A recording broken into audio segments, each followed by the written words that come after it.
എൻഡിഎയിലേക്ക് മടങ്ങിപ്പോകുന്നതിനേക്കാൾ നല്ലത് മരിക്കുന്നതാണ്. കഴിഞ്ഞ വർഷം ഏതാണ്ട് ഇതേ സമയത്ത്, കൃത്യമായി പറഞ്ഞാൽ ജനുവരി 30-ന് മാധ്യമങ്ങൾക്ക് മുന്നിൽ നിതീഷ് കുമാർ പറഞ്ഞ വാക്കുകളാണിത്.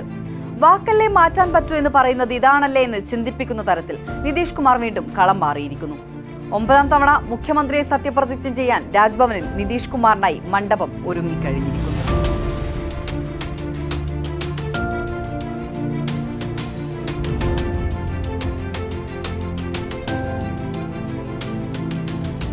വെറും 18 മാസമാണ് ബീഹാറിൽ JDU RJD കോൺഗ്രസ് മഹാഗഡ്ബന്ധൻ സഖ്യ സർക്കാരിന്റെ ആയുസ്.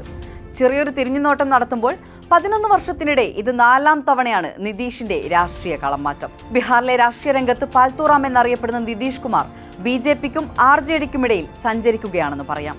പക്ഷേ ഇത്തവണ ലോക്സഭാ തെരഞ്ഞെടുപ്പാണെന്ന് മാത്രം. 2005 മുതൽ ചെറിയ ഇടവേളകൾ ഒഴിച്ചാൽ 18 വർഷം ബീഹാറിലെ മുഖ്യമന്ത്രിയാണ് നിതീഷ് കുമാർ. 1970-കളിൽ ബീഹാർ സ്റ്റുഡന്റ് ഫെഡറേഷൻ അംഗമായി രാഷ്ട്രീയ ജീവിതം ആരംഭിച്ച നിതീഷ് കുമാർ ജയപ്രകാശ് നാരായണന്റെ കൂടെ സോഷ്യലിസ്റ്റ് മൂവ്മെന്റിൽ പ്രവർത്തിച്ചായിരുന്നു തുടക്കം. 1985-ലാണ് ആദ്യമായി നിയമസഭയിലേക്ക് എത്തുന്നത്.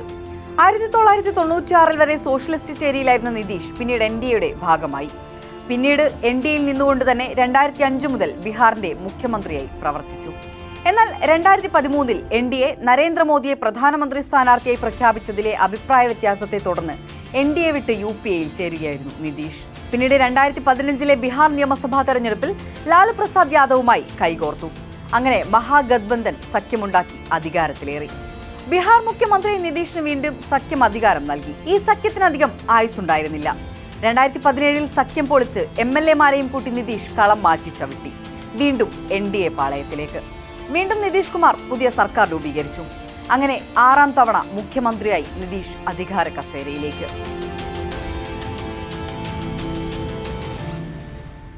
2020-ലെ നിയമസഭാ തെരഞ്ഞെടുപ്പിൽ BJP സഖ്യത്തിൽ മത്സരിച്ച നിതീഷ് വിജയിച്ച് മുഖ്യമന്ത്രി പദം നിലനിർത്തി. അന്ന് BJPയേക്കാൾ കുറഞ്ഞ സീറ്റാണ് JDU നേടിയതെങ്കിൽ പോലും മുഖ്യമന്ത്രി പദം നിതീഷ് ഉറപ്പിച്ചിരുന്നു. എന്നാൽ നിതീഷിന്റെ കളമാറ്റം തുടർന്നുകൊണ്ടേയിരുന്നു. 5 വർഷത്തിനു ശേഷം 2022 ഓഗസ്റ്റ് 9-ന് മുഖ്യമന്ത്രി പദം രാജിവെച്ച് NDA സഖ്യം വിട്ടു. ഓഗസ്റ്റ് 10-ന് മഹാഗഡ്ബന്ധൻ സഖ്യത്തിൽ വീണ്ടും ചേർന്ന് RJD പിന്തുണയിൽ 8ാം തവണയും ബീഹാർ മുഖ്യമന്ത്രിയായി. തേജസ്വി യാദവ് ഉപമുഖ്യമന്ത്രി. ബീഹാറിൽ വീണ്ടും രാഷ്ട്രീയ നാടകങ്ങൾ അരങ്ങേറുകയാണ്. രാജ്യമൊരു ലോക്സഭാ തെരഞ്ഞെടുപ്പിന് ഒരുങ്ങിയ ഘട്ടത്തിൽ നിതീഷ് വീണ്ടും NDAയിലേക്ക് കൂറുമാറി. NDAക്കെതിരെ പ്രതിപക്ഷ മുന്നണി ഇന്ത്യ സഖ്യം ശക്തി പ്രാപിക്കുന്ന ഘട്ടത്തിലാണ് നിതീഷിന്റെ കൂറുമാറ്റം. 2023 ജൂൺ 23-നാണ് പ്രതിപക്ഷ പാർട്ടികളുടെ ആദ്യ യോഗം നിതീഷ് കുമാർ പട്നയിൽ വിളിക്കുന്നത്. ജൂലൈ 17, 18 തീയതികളിൽ ബംഗളൂരുവിലാണ് 2ാമത്തെ യോഗം. പിന്നീട് ഓഗസ്റ്റ് 31-നും സെപ്റ്റംബർ 1-നുമായി മുംബൈയിൽ അടുത്ത യോഗം ചേർന്നു. ഈ യോഗങ്ങളിലെല്ലാം നിതീഷ് പ്രധാന പങ്കുവഹിച്ചിരുന്നു.